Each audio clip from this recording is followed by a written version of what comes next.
'RGV' గారి topic మీరు బాగా అభిమానించే వ్యక్తి. సో, ఆయనని మా జనరేషన్ గాని, నెక్స్ట్ జనరేషన్ గాని ఆయన 'సర్కార్' తీసినా, 'రంగీలా' తీసినా, ఆ సినిమాలు తీసినా మాకవి గుర్తులేవు.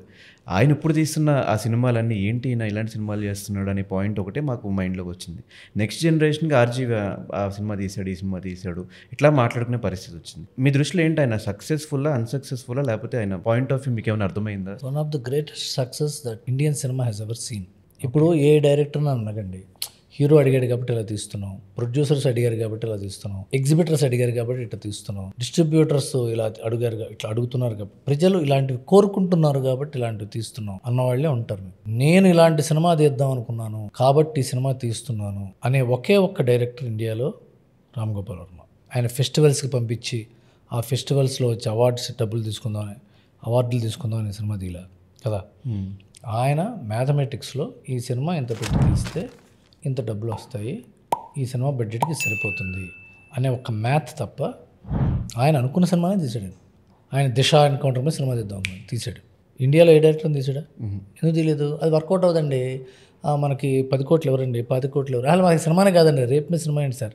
ప్రేక్షకులు హ్యాపీనెస్ కోసం వస్తారు థియేటర్కి, ప్రేక్షకులు ప్రపంచం అంతా మర్చిపోయి ఏదో కాసేపు చూడడానికి వస్తారు అనేది థీరీలు ఉంటాయి. అది రైట్, అవి కూడా రైటే. కానీ ఈయన థీరీ ప్రకారం wanted make a film like that and made it.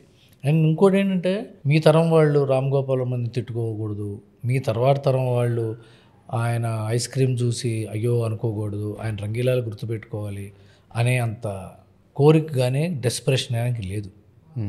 మీకోసం, మీ నెక్స్ట్ జనరేషన్ కోసం, టు ద పాయింట్ నా కోసం, నా నెక్స్ట్ జనరేషన్ కోసం తీయట్లా. ఆయన ఆ సినిమా తీద్దాం అనిపించి నేను తీస్తున్నాడు.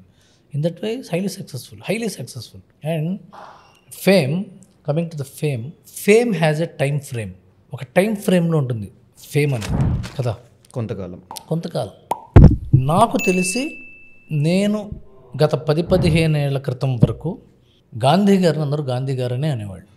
ఇవాళ ఎన్ని మీమ్స్, ఎన్ని జోక్స్, ఎన్ని కాంట్రవర్సీస్, ఎన్ని కాంటెంట్ పాయింట్ ఆఫ్ వ్యూస్ వస్తున్నాయి.